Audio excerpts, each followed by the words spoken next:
Hello, it's part 2 of all the updates to wrap up the year of 2019. Last year, January of 2019, I was 8 months pregnant and I was loving making videos about how we're updating our house and how my pregnancy was going and yoga, and I was really spicing up the content of my channel. So if you found me for one of the many videos that I did that was not in the weight loss world, I hope you're still here, that you'll stick around. If you're only here for the weight loss, I'm so sorry that I don't just do those types of videos anymore, and I probably won't just do those kinds of videos anymore, because a person can only keep their weight loss journey interesting for so long. Oh, hi. I'm not talking on the phone, I'm talking to my camera. You're vlogging. So no, Okay. That's my husband. We're gonna have a budget meeting very soon. So I'm gonna keep this update very short. 2019 was full of the highest of highs and the lowest of lows. My husband and I had been on a debt snowball since 2017. We paid off a lot of stuff. We paid off our car, which you saw in a video, how we paid off our car. And then over the summer, I just could not take the intensity of our budget discussions, and I felt like we were not working as a team. There was a lot of tension in our relationship, my husband and I's. There was a lot of stress. There was a lot of, regret with some of the decisions that we had made about our education.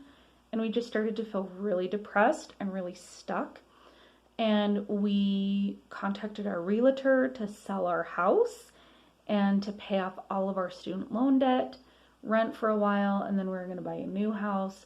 And thank heavens we met with a very wise financial advisor who basically helped us turn the ship around and get on the same page, find a different way. And so we stopped actively paying off our student loans. That was really the only debt that we had, except for some medical debt that was the result of me having a very expensive emergency C-section, but that is almost paid off. So financially, we're still living on a budget. Our budget categories have really not changed, but what we're doing with our money has changed significantly. Basically, we stopped trying to actively pay off our student loans, and we increased the amount that we were contributing to our retirement. And then we made a huge decision to refinance our house from a 30-year mortgage to a 15-year mortgage. So basically, once we're debt-free from our house in 15 years instead of 30 years, we're going to look at the savings that we will save on interest as just a delayed payoff for our student loans. Plus, politically, everything that's going on, I don't really know what's going to happen with our student loans. When all of our kids are in school, I intend to go back to work full-time and actually try to pay for our student loans with that plan. But sometimes it's really hard to make too many plans too far into the future, and so we kind of have our slow and steady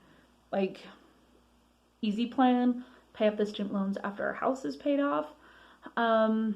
But also with the contributions that we're making to our retirement accounts, we know that down the road that is so much better now for our financial future to be the recipients, get the benefits of compounded interest, which is a beautiful thing. And we're kind of oh my gosh, why did we wait to contribute more? We've always contributed to our retirement, but we were just so laser focused on get out of debt, get out of debt, get out of debt. And we're glad that we got out of the car debt and the medical debt. That's really the only debt that we've had. But the student loans are the big numbers. Like my student loans with interest that has accrued when I graduated with my master's degree, my undergraduate and graduate degree was like about 30, I see either 34 or 36,000 or what the loans were.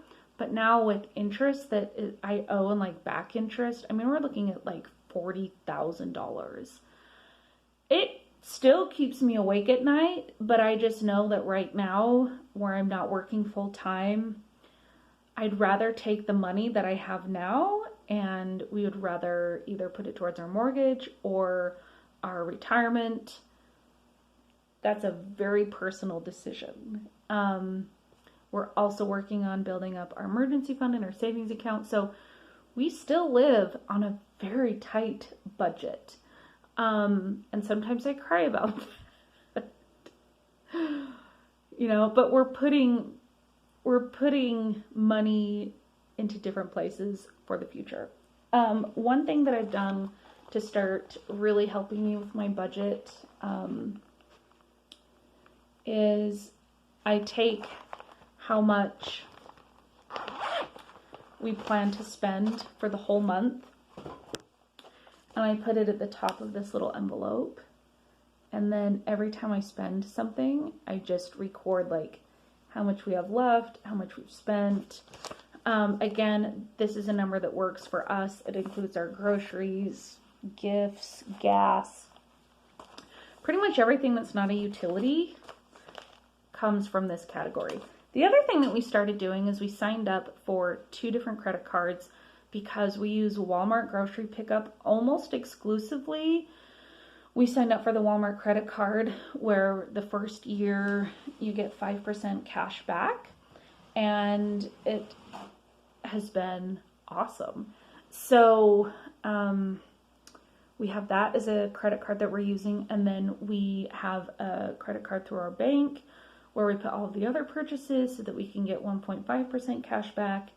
We will never carry a balance on any of those cards, but it is kind of tricky to go from not using credit cards to using credit cards, but that's just another thing that we feel like we can handle with our budget. And then we started also using the online budgeting program called YNAB, YNAB.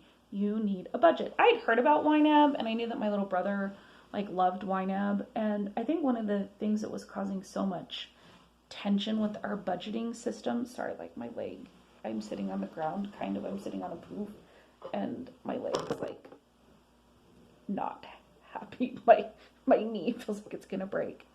Anyway, we would always kind of be saying the same thing, but in different terms.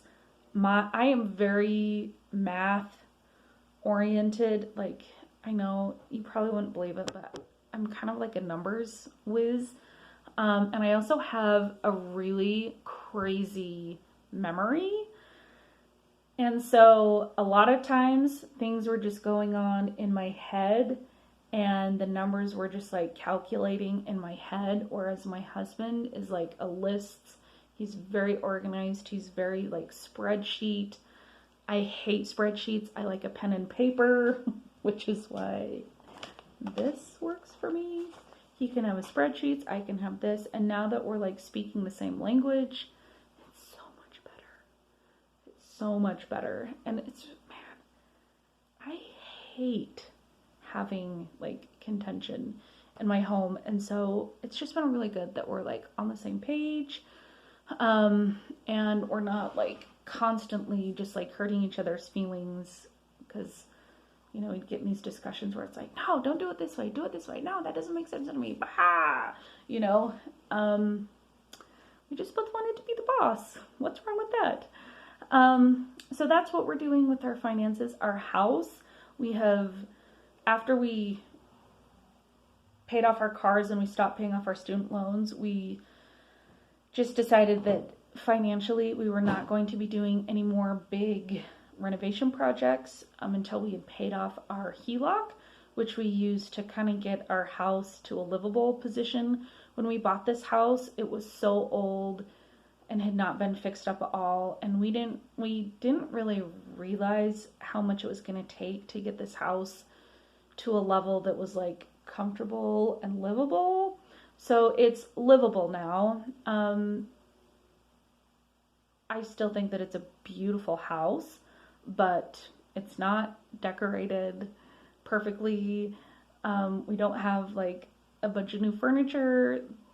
Like, there's still a lot of things that visually sometimes I get a little bit impatient with, but honestly, that is like the bottom of our priority list. But along the way, we're doing like little tiny projects that we can just pay cash for, do a little bit at a time. So I'm really excited to show you where our house is at. It's not like a ton different from the last time I did like a house update, but there are some other projects that we're finishing up. So I'm going to keep sharing those. I'm going to keep sharing budgeting and fun stuff and cleaning and all of that. And that's kind of what I'm looking forward to in 2020, is just getting back to doing things that make me happy, doing things that I love to do. Just giving, not having like, I don't know. I just feel like I've held myself back this year. It's been a tough year for me emotionally, but I'm really excited to feel like I can start getting back into some things that I enjoy. And making YouTube videos is one of those things. So I hope you're excited. Thanks for sticking with me through all the years. I really appreciate it. I have always just had what I consider just like the nicest people watching my videos, leaving comments, and I really appreciate that. Somehow I avoid most trolls here, and I'd love to keep it that way. So let me know how you're doing. If you've been around for a while, drop me a line, say hello, let me know what you're up to, and stick with me because there will be more videos in 2020. Thanks, guys.